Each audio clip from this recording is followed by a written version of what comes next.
Bismillahirrahmanirrahim. Assalamualaikum warahmatullahi wabarakatuh. Alhamdulillah, alhamdulillahi hamdan yuwafi ni'amahu wa yukafi'u mazidah. Salatan wa salaman daimaini mutalazimaini ala Rasulillah Muhammad ibn Abdullah wa ala alihi wa ashabihi wa man tabi'ahum bi ihsanin ila yaumi sa'ah. Allahumma la sahla illa ma ja'altahu sahla wa anta taj'alul hazna idza syi'ta sahla. Allahumma anfa'na bima 'allamtana wa 'allimna bima yanfa'una wa zid wa barik lana fi ilmina bi rahmatika ya arhamar rahimin. Amin ya rabbal alamin. Alhamdulillahirabbil alamin. Mudah-mudahan ibadah salat sunnah qabliyah kita dan salat zuhur kita seluruhnya dalam limpahan rahmat dan berkah dari Allah Subhanahu wa taala. Dan seperti ini Allah kumpulkan kita di Masjid Fathahillah ini. Seperti ini juga nanti Allah kumpulkan kita di surganya Allah Firdausil A'la. Amin ya rabbal alamin. Bapak jamaah sidang salat zuhur yang dirahmati Allah. Salah satu yang paling mahal yang Allah karuniakan kepada kita adalah iman. Sepakat kalau ditanya apa yang paling mahal yang Allah karuniakan? Iman. Makanya kehilangan iman itu adalah musibah terbesar. Karena hilangnya iman, hilangnya surga. Yang membuat kita bisa melangkah ke masjid ini karena iman. Yang membuat kita bisa tetap duduk di tempat ini karena iman. Jadi yang mahal itu sepakat para ulama mengatakan al-iman. Jadi karena iman ini sesuatu yang mahal, makanya pencuri itu kalau mencuri masuk ke rumah kita, pencuri atau perampok, dia akan mengambil sesuatu yang paling berharga dan paling mahal. Ya, tidak ada pencuri mengambil sesuatu yang tidak berharga, itu tidak ada. Makanya yang paling mahal itu yang diambil. Dan seburuk-buruk pencuri itu adalah iblis. Karena iblis tidak mencuri harta, tidak mencuri jabatan, tidak mencuri keluarga, tapi iblis mencuri iman. Makanya jaga iman yang Allah sudah karuniakan kepada kita ini. Lalu pertanyaannya sekarang, jaga iman itu bagaimana?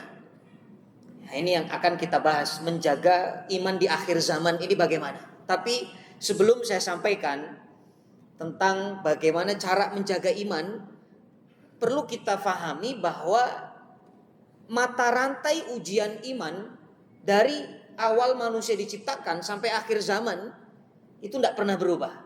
Jadi kalau kita perhatikan mata rantai ujian iman itu sama. Kalau orang tua kita dulu mengatakan harta, tahta, wanita. Pernah dengar kata-kata itu kan? Dan ini bukan hadis, tapi ini tidak keluar daripada keterangan hadis ataupun keterangan para ulama. Di antara dalil bahwa ujian iman itu dari Nabi Adam sampai hari ini itu sama. Ini terjadi kepada Nabi Adam alaihissalam ketika dialog dengan iblis laknatullah. Iblis ini disuruh sujud oleh Allah kepada Adam, tidak mau sujud. Alasannya apa? Ana khairum minhu, eksistensi. Nah, jadi iman itu kadang-kadang diuji. Kalau kita merasa lebih senior, kita merasa lebih baik dari orang, terkadang kita tidak mau diperintahkan mengikuti aturan. Padahal apa yang Allah perintahkan itu adalah kebaikan. Walaupun saat itu Adam lebih junior daripada iblis. Makanya alhasil iblis menjadi makhluk yang paling pendek amalnya, tapi paling panjang umurnya, itu iblis. Dan ini orang yang paling celaka, Pak. Orang celaka itu panjang umur tapi pendek amal. Itu paling celaka. Ya, iblis itu panjang umurnya sampai hari kiamat. Ketika diusir dari surga, iblis mengatakan, Rabbi anzirni ila yaumi yub'atsun. Ya Allah, panjangkan umurku sampai hari kebangkitan. Dan Allah kabulkan. Makanya na'udzubillah kalau ada orang yang suka nyanyi-nyanyi itu ya, panjang umurnya sebetulnya malu sama iblis. Karena yang paling panjang umur siapa?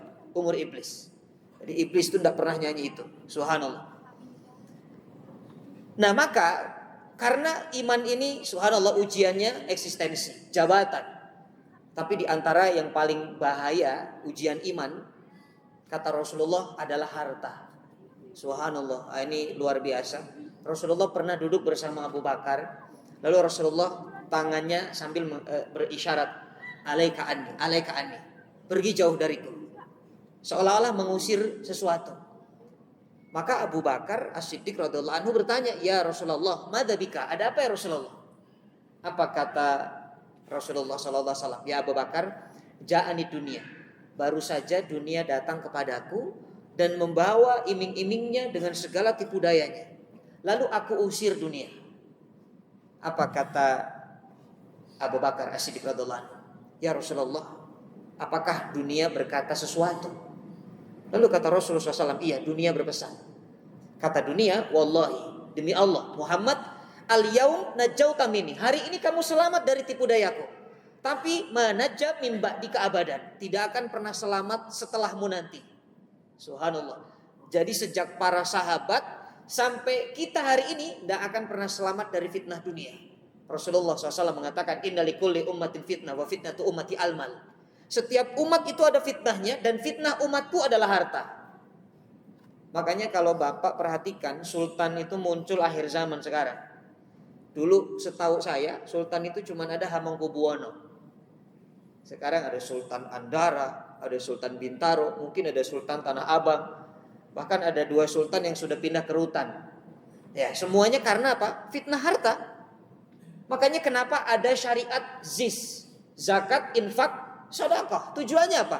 Agar kita orang-orang yang dikaruniai harta oleh Allah tidak kena fitnah harta. Karena sifat dasar manusia, wa tuhibbunal mala hubban jamma. Itu kata Allah. Surah Al-Fajr ayat 20. Manusia itu kalau sudah cinta kepada harta, Pak, itu menggenggam harta tidak mau lepas. Sampai dalam urusan infak, apa kata Allah?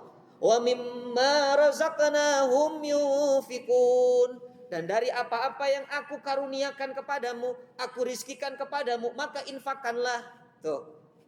Ini bahasanya dalam sekali. Allah mengatakan, "Hai manusia, yang ada di tanganmu itu, rizkimu itu, hasil usahamu itu dariku," kata Allah. Maka infakkan, yang kamu infakkan itu dariku, bukan darimu. Tapi ternyata banyak juga orang yang tidak sadar bahwa harta itu adalah amanah dan titipan Allah. Sehingga sifat yang muncul adalah bakhil atau pelit. Ya, bin koret medit buntut kasiran. Tahu orang pelit? Orang pelit itu dosanya diminta aja nggak dikasih. Naudzubillah. Makanya bersyukur kepada Allah. Allah masih berikan kita melihat kotak infak itu lewat. Itu tanda Allah beri hidayah. Tergantung kita ambil nggak itu hidayah, masuk nggak itu ke kotak infak. Atau begitu kotak infak lewat, astagfirullah, astagfirullah, astagfirullah. Begitu lewat, alhamdulillah. Nah, ini orang pelit ini. Tapi insya Allah jamaah di sini semuanya ahli sedekah. Amin ya rabbal alamin. Itu fitnah paling besar itu harta. Jadi kalau disimpulkan, iman dari zaman Nabi Adam sampai hari ini fitnahnya sama, Pak. Seputar harta, seputar jabatan, seputar eksistensi, seputar wanita, itu fitnah iman kita. Makanya tugas kita sekarang jaga iman ini, Pak. Kalau kita boleh merenung, mohon maaf, Bapak tahu paman Rasul SAW yang namanya Abu Thalib. Abu Thalib itu dari kecil Rasulullah dijaga, bahkan diajari menggembala kambing. Rasulullah diajari berdagang. Tapi subhanallah, begitu Rasulullah diangkat menjadi nabi, diangkat menjadi rasul, Abu Thalib tidak juga beriman. Bahkan sampai di penutup usianya Abu Thalib dalam keadaan tidak beriman. Subhanallah. Padahal nempel terus sama Nabi, Pak. Tapi iman itu bukan milik Rasulullah. Hidayah itu milik Allah. Makanya kita ini kalau boleh membandingkan dengan Abu Thalib, kita lebih beruntung. Kenapa? Karena Abu Thalib punya jasa besar terhadap Islam, itu luar biasa. Kontribusinya hebat kepada Islam. Sementara kita tidak punya, mungkin kita sampai hari ini tidak punya kontribusi apa-apa kepada Islam. Tapi Allah masih lekatkan iman dalam hati kita. Makanya tidak ada kalimat yang paling indah kecuali kalimat syukur. Asyukru alal iman. Ya Allah, terima kasih Engkau masih karuniakan iman kepada kami. Jadi yang membuat kita bertahan sampai saat ini, ibadah naik dari bawah ke lantai 12 ini rooftop tiap siang, lalu kerja lagi, kerja juga ibadah lagi. Semua karena iman. Semua karena iman. Maka sekarang jaga iman Bapak, jaga iman Ibu. Bagaimana cara jaga iman? Nah ini poinnya. Rasulullah SAW ditanya oleh sahabatnya, ya Rasulullah, sebutkan kepadaku perkara yang paling besar dalam Islam. Dan aku tidak akan tanya lagi kepada selainmu kalau engkau sudah menyampaikan jawabannya ya Rasulullah. Apa kata Rasulullah SAW? Qul amantu billah tsummas taqim. Kata Nabi, cuman 2 syarat menjaga iman di akhir zaman ini. Amalkan 2 ini, Pak. 1, qul amantu billah. Katakan aku beriman kepada Allah. Tsummas taqim, lalu istiqamah. Jadi iman harus diiringi dengan istiqamah. Kenapa? Karena setiap ikrar iman kita kepada Allah bersamaan dengan iman, bersamaan dengan itu ada ujian. Jadi Allah tidak diamkan begitu saja, Pak. Ini suratul Ankabut ayat 2 mengatakan, ahasiban nas ayyutraku ayyakulu amanna wahum la yuftanun. Apakah manusia mengira setelah berikrar beriman kepada Allah lalu dibiarkan begitu saja tanpa diberikan ujian? Nah, tidak mungkin. Karena kalau kita lihat yang paling berat ujiannya itu ternyata para nabi, para rasul. Karena iman mereka di atas rata-rata kita, Pak. Asyaddul bala al-anbiya, kata Rasulullah. Yang paling berat iman para nabi. Jadi gini, mohon maaf, ini penting saya sampaikan. Mudah-mudahan bisa difahami. Ada bala, ada musibah. Jadi syarat iman kita ini diterima Allah, Allah pasti berikan bala. Apa itu bala? Kalau bala, kita sering mendengar kata-kata bala itu mengerikan. Ya, tolak bala, kena bala, itu kan? Kayaknya kalau bala tuh serem gitu ya, Pak. Tapi kalau bala-bala itu enak. Itu bala-bala apa itu? Orang Sunda itu ya.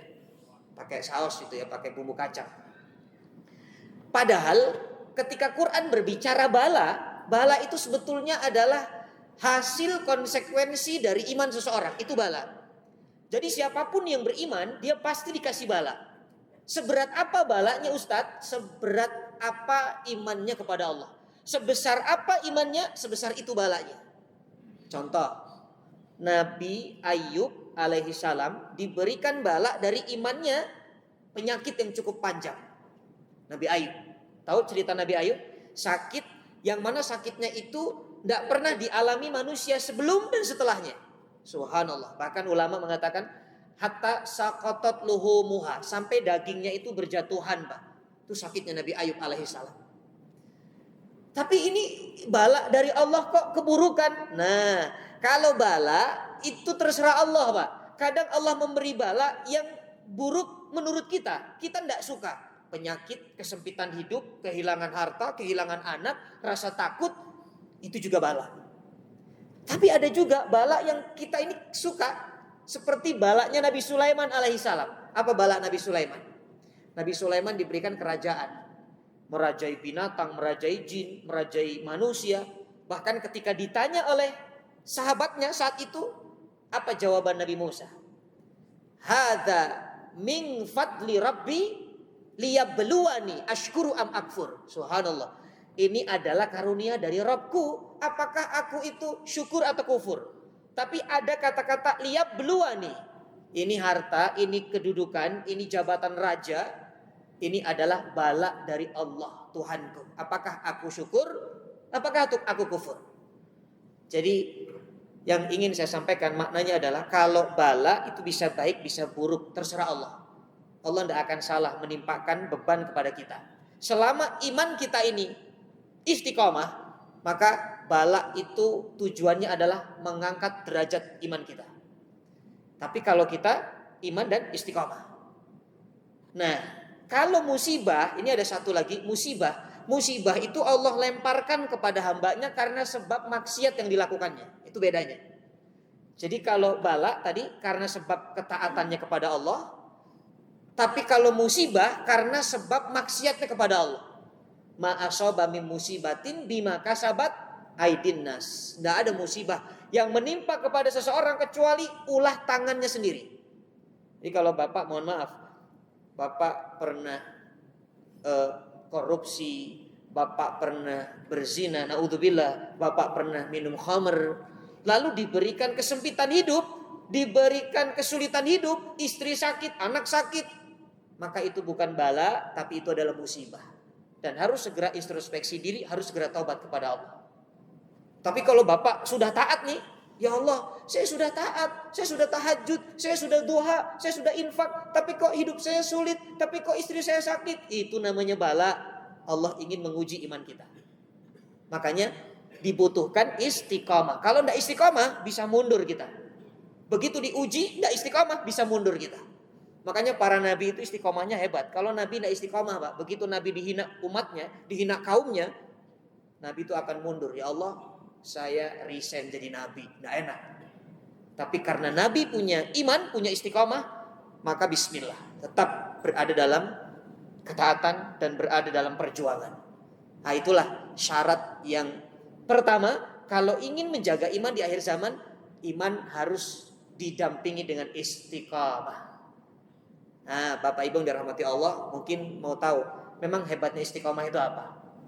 Subhanallah, saya akan sampaikan cerita dulu. Bapak Ibu, ketika Ramadan kemarin, bulan Ramadan itu, kira-kira di 10 akhir Ramadan itu ibadahnya semakin kuat gak itu?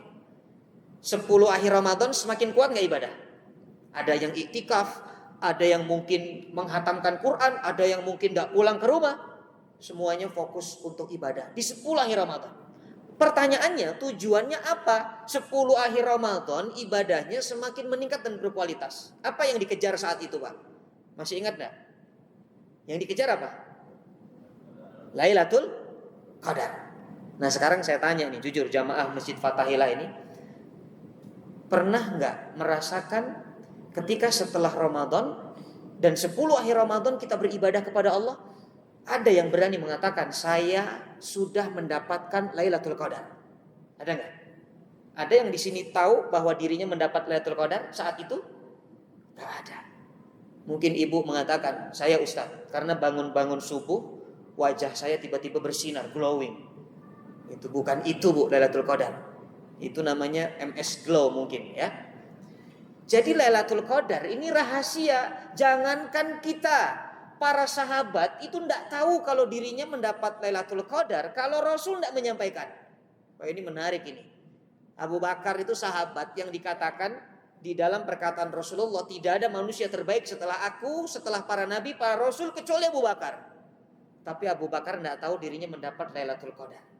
Umar bin Khattab radhiyallahu anhu. Umar ini sahabat yang dikatakan apa? Dulunya memusuhi Islam, tapi di akhir kehidupannya makamnya bersama Rasulullah. Dan Umar itu sahabat yang tegas, sahabat yang sukses memimpin menjadi khalifah setelah Abu Bakar. Tapi Umar tidak tahu kalau dirinya mendapatkan Lailatul Qadar. Lalu Utsman bin Affan, ini sahabat yang unik, menikah dengan putri Rasulullah 2 kali. 1 Ruqayyah, 2 Ummul Kulthum, wafat. 1 wafat lalu menikah lagi. Makanya ada istilah turun ranjang. Nah, Bapak tahu turun ranjang? Ini putri Rasulullah, atau dikatakan sahabat Rasulullah pernah turun ranjang. Tapi yang menarik, Utsman ini sahabat yang tidak ikut perang Badar, Pak. Tapi kalau Bapak baca kitab Sirah Nabawiyah, siapapun penulisnya, Utsman bin Affan tercatat di antara 313 sahabat yang ikut perang Badar. Padahal tidak ikut. Apa yang menyebabkan Utsman ini tidak ikut perang Badar? Ternyata Rasulullah melarangnya. Kenapa Rasul melarang? Istrinya sakit, Pak. Jadi Ruqayyah saat itu sedang sakit. Kata Rasulullah SAW, ya Utsman, kamu tidak usah ikut perang Badar. Jaga istrimu yang sedang sakit. Nah, pelajarannya adalah menjaga istri sakit itu lebih hebat daripada ikut perang di jalan Allah. Bayangkan. Jadi jihadnya suami itu ternyata ketika menjaga istrinya sakit, Pak. Ini sahabat Nabi dikatakan oleh Rasulullah, jangan ikut perang ya, cukup jaga istri sakit. Tapi namanya tercatat dalam peperangan. Makanya mohon maaf kalau ada suami, istrinya sakit, suaminya cuma rapat RT, nah itu mah kecil. Lebih baik jaga istri sakit. Dan Utsman ini tidak tahu dirinya mendapat Lailatul Qadar. Bayangkan. Begitupun Ali bin Abi Thalib. Tapi Rasulullah SAW memberikan kabar saat itu. Jadi ketika malam 29 Ramadan, setiap tahun malam 29 Ramadan setelah subuh, Rasulullah SAW menghadap ke para sahabat, lalu menceritakan, "Ya Abu Bakar, barakallahu laka nilta Lailatul Qadar." Abu Bakar, keberkahan untukmu, kamu mendapat Lailatul Qadar tadi malam. Dipeluk Abu Bakar. Sahabat semuanya menyaksikan dan mendengar, menangis melihat itu. Aku ingin seperti Abu Bakar. Kenapa yang disampaikan hanya Abu Bakar? Karena Rasul hanya menyampaikan peringkat tertinggi saat itu siapa. Bukan berarti hanya Abu Bakar yang mendapatkan Lailatul Qadar. Tapi peringkat tertingginya siapa? Ternyata Abu Bakar As-Siddiq radhiyallahu anhu. Lalu di tahun berikutnya Umar mendapat kabar, "Barakallahu laka ya Umar, nilta lailatul mubarakah." Dipeluk Umar. Sahabat yang lain pun menyaksikan, mendengar dan menangis. Lalu tahun berikutnya Uthman, tahun berikutnya Ali, sampai di tahun ke-9 Hijriah Rasul tidak menyampaikan kabar ini lagi. Sahabat Pak nunggu kabar.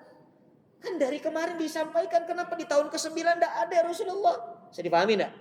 Jadi nunggu kabar, ini kabarnya apa? Ternyata setelah sholat subuh Rasul tidak menyampaikan karena diangkat oleh Allah ingatan Rasulullah tentang Lailatul Qadar.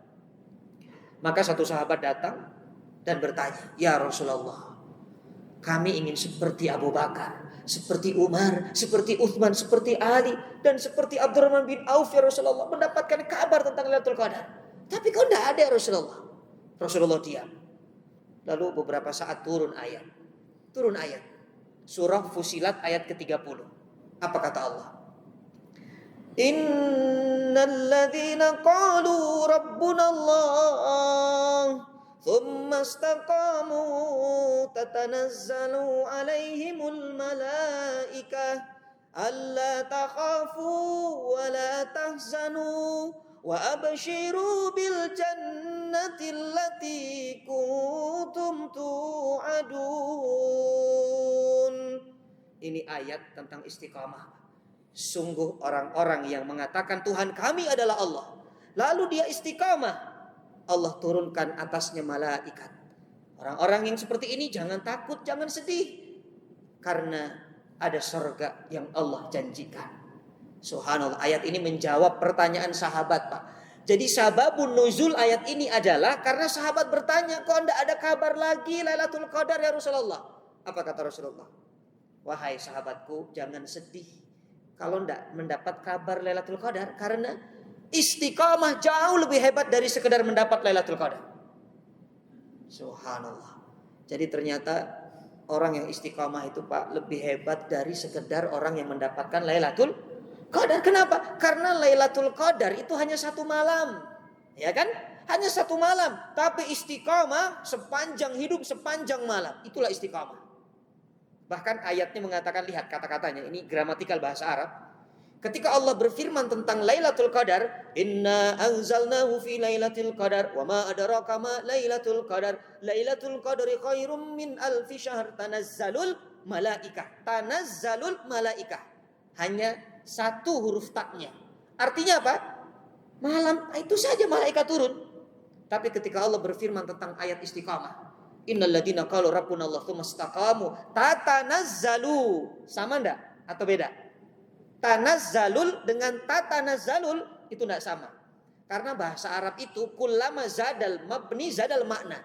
Tambah harokat atau tambah huruf itu beda arti. Itu kayaknya bahasa Arab. Kekayaan bahasa Arab.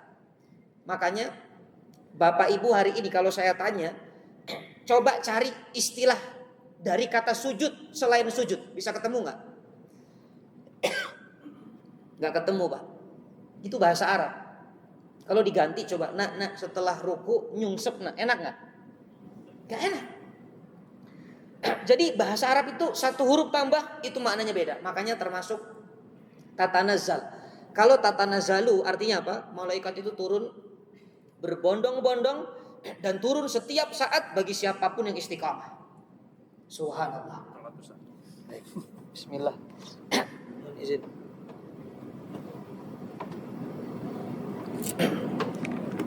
Nah inilah dahsyatnya istiqamah. Ya, jadi sekarang tinggal kita praktek saja.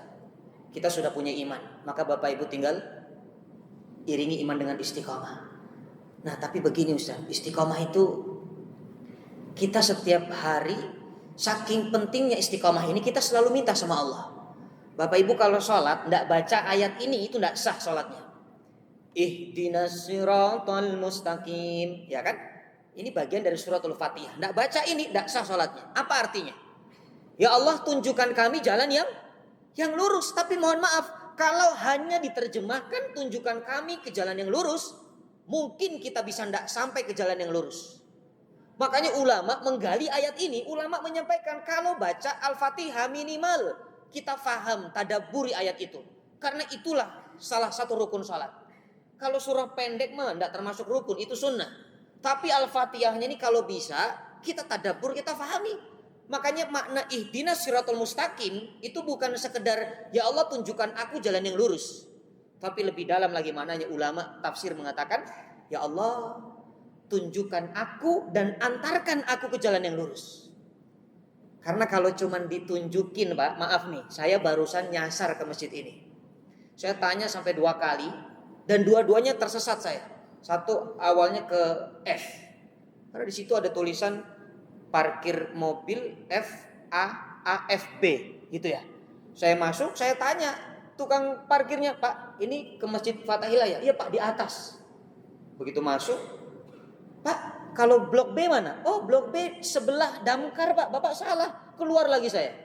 Makanya sampai sini seharusnya jam 11:30 sudah sampai. Tadi pas sebentar lagi adzan saya baru sampai. Karena 2 kali tersesat saya. Kenapa? Karena ditunjukkan, tidak diantarkan. Bisa dipahami tidak? Kalau ada orang tanya, "Ustadz, Masjid Fathahillah mana Tanah Abang ya?" "Bapak nanti jangan sampai belok ke bawah yang blok B, tapi maju sedikit 30 meter lagi itu ada lobi, naikin dari sana." Tapi mungkin dia tidak sampai Pak. Mungkin dia terlewat atau tersesat, atau dia mungkin tidak sampai tujuan. Karena hanya saya tunjukkan. Tapi kalau saya antar Bapak mau ke Masjid Fathahillah, iya. "Ayo Pak, saya antar." Sampai enggak itu? Sampai. Ini yang menunjukkan Allah. Enggak hanya ditunjukkan Allah, tapi diantarkan Allah. Kalau yang ngantar Allah, yang nunjukin Allah, sudah pasti istiqamah. Makanya ihdinas siratal mustaqim itu adalah doa yang harus kita pegang, yang harus kita tadabburi, supaya ketika baca itu kita merasa Allah selalu ada dalam kehidupan kita dan mengarahkan kita dan mengantarkan kita menuju istiqamah. Nah, ini poin pertama. Jadi kalau ingin jaga iman akhir zaman, tadi iman sudah ada, maka istiqamah. Yang kedua, istiqamah itu tidak cukup tanpa isti'anah. Isti'anah itu minta tolong. Minta tolong itu sama Allah. Karena Allah yang maha membolak-balikan hati kita. Ya kan? Yang jaga hati kita siapa? Allah. Subhanallah. Makanya setelah ibadah isti'anah, iyyaka na'budu wa iyyaka nasta'in, isti'anah minta tolong. Dan minta tolong sama Allah supaya Allah tolong kita. Caranya adalah taat kepada Allah, ibadahnya sempurnakan kepada Allah. Di antara ibadah, kalau dikatakan ingin ibadah sempurna kepada Allah, maka Bapak Ibu yang dirahmati Allah, jangan lupa di ujung ibadah kita diiringi dengan istighfar kepada Allah, mohon ampun kepada Allah. Ini yang dilakukan para nabi, para rasul. Para nabi, para rasul itu ketika mendapat perintah Allah, mereka mengatakan, "Ya Rabb, sami'na wa ata'na." Ya Allah, kami dengar, kami taat. Perintah salat kami dengar dan kami sudah taat. Ya Allah, perintah majlis taklim kami dengar dan kami sudah taat. Ya Allah, perintah infak kami dengar, kami taat. Tapi yang kami lakukan semua tidak sempurna ya Allah. Ghufranaka Rabbana wa ilaikal masir. Hanya ampunanmu lah yang membuat semua itu sempurna. Jadi orang yang istiqamah itu tidak mungkin tidak pernah salah. Ini kesimpulannya. Orang yang istiqamah itu tidak mungkin tidak punya salah. Karena sifat manusia, kullu bani Adam khata'un wa khairul khata'in tawwabun. Setiap anak Adam pasti salah. Makanya kesalahan itu diperbaiki dengan minta tolong kepada Allah. Tapi kalau ingin minta tolong kepada Allah, buka permintaan tolong kita dengan istighfar, dengan taubat. Saya kasih contoh nih, cerita lagi nih Pak. Bapak tahu Nabi Adam dan Siti Hawa dulu tinggal di mana? Di sorga. Begitu sudah di sorga, Adam melakukan satu maksiat. Kata Allah, "Ya Adam, uskun anta wa zaujukal jannata, wala taqraba wa kula minha ragadan haitsu syi'tuma, wala taqraba hadhihi syajarata fatakuna minadh dhalimin." Adam, kamu tinggal di sorga, silahkan makan buah sesukamu, apapun silakan, bebas, kenikmatan surga untukmu. Tapi ingat, satu pohon ini jangan didekati. Cuman satu dilarang. Social distancing dari dulu sudah ada. Ternyata Adam kalah karena tipu daya iblis, dimakan itu buah, keluar dari surga. Subhanallah. Begitu keluar dari surga, kira-kira Pak, nikmat surga hilang enggak itu? Hilang ya. Nikmat surga hilang. Allah sudah kasih betapa banyak nikmat, tapi hanya satu larangan membuat ribuan nikmat yang ada di surga hilang. Ini kadang-kadang kita melakukan. Allah sudah kasih yang halal banyak Pak. Maaf. Makanan banyak yang halal atau lebih banyak yang haram? Yang halal banyak. Tapi ada enggak orang yang mencari makanan haram? Ada. Minuman yang halal itu banyak Pak. Tapi ada orang yang cari khamr yang haram? Ada. Itu memang sifat bapak moyang kita dari dulu. Yang halal banyak dicari satu yang haram. Tapi Adam taubat Pak. Masalahnya kita taubat atau enggak? Nah setelah keluar dari surga, enggak hanya dihilangkan nikmat surga, nikmat pasangannya hilang, dipisahkan oleh istrinya. Hawa turun di Jeddah, Adam turun di Hindia. Itu dalam sejarah kan. Tapi subhanallah begitu dipisahkan 200 tahun lamanya. Dalam sejarah dikatakan, ada yang mengatakan 400 tahun. Adam dan Hawa tidak minta kepada Allah agar dipertemukan. Saya tidak pernah dengar doa Adam begini. Ya Allah, saya rindu dengan Hawa, pertemukan saya dengan Hawa. Tidak. Hawa juga tidak minta. Ya Allah, saya rindu dengan Adam, pertemukan dengan Adam. Tidak. Tapi yang diminta oleh Hawa dan Adam alaihi wassalam ketika turun ke muka bumi ini, mereka berdua hanya dalam keadaan sujud. Sujud yang diminta. Sujud kepada Allah. Merasa salah. Dengan kalimat yang sering kita baca. Rabbana zalamna anfusana wa illam taghfir lana wa tarhamna lanakunanna minal khasirin. Ya Allah, kami zalim. Dan kalau engkau tidak mengampuni kami termasuk ke dalam golongan orang-orang yang rugi. Jadi Adam dan Hawa cuma minta ampun sepanjang hidupnya di dunia.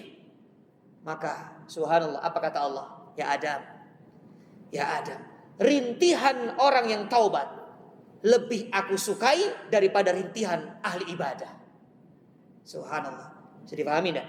Jadi menangisnya kita ketika kita merasa salah dan kita taubat jauh lebih Allah sukai daripada kita menangis ketika kita sedang naik iman dalam beribadah. Jadi begitu sudah Adam diterima taubatnya, Pak, nikmatnya dikembalikan oleh Allah. Dipertemukan dengan Hawa di Arafah, lalu surganya nanti dikembalikan lagi sehingga Adam dan Hawa menjadi penghuni surga. Insya Allah bersama-sama kita nanti. Amin ya rabbal alamin. Jadi kalau digambarkan dari kisah ini, ternyata manusia itu ahli maksiat dari dulunya. Makanya tutup iman kita ini atau tutup amal kita maksudnya dengan istighfar, mohon ampun kepada Allah. Allah akan sempurnakan amal soleh yang kita lakukan. Termasuk Bapak kalau sholat, selesai sholat itu apa? Istighfar kan? Astaghfirullahaladzim alladzi la ilaha illa huwal hayyul qayyum wa atubu ilaih. Padahal kita sedang ibadah, kita tidak maksiat. Tapi kenapa harus istighfar? Karena ibadah kita tidak sempurna. Sholat ada tidak khusyuknya. Sholat kadang-kadang ada riyaknya. Sholat kadang-kadang pikirannya kemana-kemana. Ini 2 rakaat, ini 3 atau 4 ya Ustadz. Padahal sholat subuh. Coba pernah gak itu? Ini 3 apa 4 ya? Padahal subuh Pak, subuh kan 2. Terus saking pikirannya kemana-mana. Makanya tutup dengan istighfar. Termasuk Bapak infak tadi. Infak itu baiknya tutup dengan istighfar Pak. Tapi dalam hati. Ketika memasukkan uang ke kotak infak tadi, astagfirullah. Jangan teriak astagfirullah. Nanti sebelahnya nanya, Bapak nyesel. Ya, tidak usah teriak. Begitupun ketika kita duduk di tempat ini Pak. Ini sedang majelis taklim. Ini majelis yang dikatakan majelis apa? Para malaikat. Jadi ini beruntung nih Pak. Saya sampaikan yang bertahan sampai jam 1 kurang ini.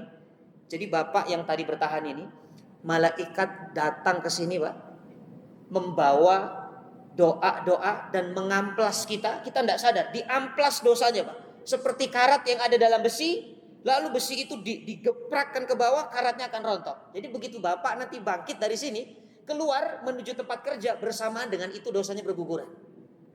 Ini bukan kata saya, Rasulullah mengatakan. Makanya saking halusnya amplasnya malaikat, itu ada yang dari tadi nunduk aja nggak bangun-bangun. Itu amplasnya kurang kasar mungkin. Subhanallah, tidur itu Pak. Tidurnya di sini juga lebih baik daripada tidak ikut. Minimal dapat keberkahan. Wa ghasyiyathumur rahmah, kata Rasulullah. Dilimpahkan rahmat Allah. Dan yang lebih hebat lagi, nama-nama kita di sini, Pak, dicatat oleh malaikat. Subhanallah. Dicatat plus bin siapanya dicatat. Fulan bin fulan dicatat. Fulan bin fulan dicatat. Setelah dicatat, malaikat menyerahkan dan bertanya kepada Allah, "Ya Rabb, ini nama-nama yang sudah dicatat ini dikemanakan?" Apa kata Allah? "Wahai malaikat, alikhum bi abwabil jannah." Tempel nama-nama itu di pintu surga. Subhanallah. Mudah-mudahan siang hari ini nama-nama kita dicatat lalu ditempelkan di pintu surga. Amin. Ya Rabbal alamin. Makanya walaupun ini majelis yang sempurna, maksudnya adalah majelis ilmu itu adalah majelisnya para malaikat dan dikatakan raudhah min riyadil jinan, taman di antara taman surga, tetap harus ada kafaratul majlis. Ya, pernah dengar kata-kata ini? Doa kafaratul majlis. Apa artinya? Sebagai penggugur kesalahan-kesalahan bermajlis. Ini mungkin nggak yang di sini duduk punya salah, Pak? Pasti, Pak. Kita ini semua makhluk yang dijamin selalu bersalah. Makanya di sini ada 2 malaikat yang mencatat amal buruk, dicatat. Oh, ini mah di majelis cuman numpang tidur nih. Oh, ini mah di majelis cuman mau cari wifi masjid saja nih, nggak niat ngaji nih, dicatat malaikat. Ah, ini mah cuman mau selfie, ini cuman ngomongin ustadznya doang. Ah, dicatat semua. Dan yang baik-baik juga dicatat oleh malaikat. Ini mendengarkan, bahkan connect ke Allah, bahkan hatinya berzikir. Subhanallah, dicatat. Lalu catatan yang 2 tadi diserahkan kepada Allah.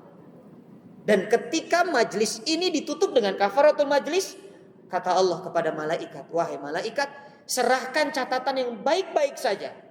Lalu malaikat bertanya, "Ya Rabb, yang buruk dikemanakan?" Wa mazaka wa rama, sobek lalu buang. Subhanallah. Kenapa?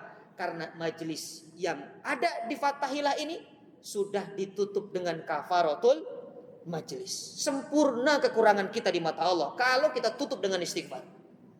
Makanya subhanallah, tidak usah sedih, Pak. Ibadah semampu kita, kata Rasulullah. Taat itu semampu kita saja. Makanya istiqomah itu caranya adalah dawam walaupun sedikit, kata Nabi. Ahabbul a'mal ilallahi adwama wa in qalla. Sebaik-baik amal yang dikerjakan itu dawam, continue walaupun sedikit. Jadi Allah tidak butuh amal kita itu banyak lalu kita lupa dan tidak mengerjakan lagi. Tapi yang Allah butuhkan adalah sedikit-sedikit tapi istiqamah. Terus itu Allah suka. Makanya subhanallah, karena ibadah ini butuh istiqamah, tapi istiqamah ini juga butuh pertolongan Allah. Dan pertolongan Allah sebesar atau sebaik-baik pertolongan adalah ketika Allah menyempurnakan seluruh ibadah kita dengan istighfar kita. Karena rahmat Allah itulah yang menyebabkan kita masuk surga, bukan karena amal kita. Ya kan? Bukan karena amal kita, Pak. Yang menyebabkan kita masuk surga itu karena rahmat Allah. Dan rahmat Allah paling besar adalah ketika mengampuni hambanya yang selalu berbuat maksiat dan dosa kepada Allah Subhanahu wa taala, tapi ditutup kehidupannya dengan menangis dan bertaubat kepada Allah Subhanahu wa taala. Maka mudah-mudahan iman yang Allah karuniakan kepada kita sampai hari ini kita mampu menjaganya dengan cara istiqamah, isti'anah, dan istighfar kepada Allah Subhanahu wa taala. Kita sempurnakan majelis kita ini dengan membaca doa bermohon kepada Allah. Semoga Allah ridho dengan apa yang kita lakukan, apa yang kita kerjakan, menjadi pengundang rahmat Allah kepada kita sehingga kita masuk ke dalam surganya Allah Firdausil A'la bersama-sama. Amin ya rabbal alamin. Astaghfirullahaladzim, a'udzubillahi minasyaitonir rajim. Bismillahirrahmanirrahim. Alhamdulillahirabbil alamin. Hamdan syakirin, hamdan na'imin, hamdan yuwafi ni'amahu wa kafi mazidah. Ya Rabbana, lakal hamdu wa lakal syukru wa lakal ridha kama yanbaghi li jalali wajhikal karim wa 'azimi sultani. Allahumma shalli ala sayyidina Muhammadin wa ala ali sayyidina Muhammad. Allahumma ighfir lana dzunubana wa dzunuba walidina warhamna warhamhum kama rabbana shighara. Allahumma ja'al akhira kalamina fid dunya inda intihai ajalina qaulan la ilaha illallah Muhammadur Rasulullah. Subhanakallahumma wa bihamdika nashhadu an la ilaha illa anta nastaghfiruka wa natubu ilaika. Walhamdulillahi rabbil alamin. Ini saja yang dapat saya sampaikan. Jazakumullah khair ala husni istimaikum. Lakum minallah buat doa. Barakallahu fikum. Wassalamualaikum warahmatullahi wabarakatuh.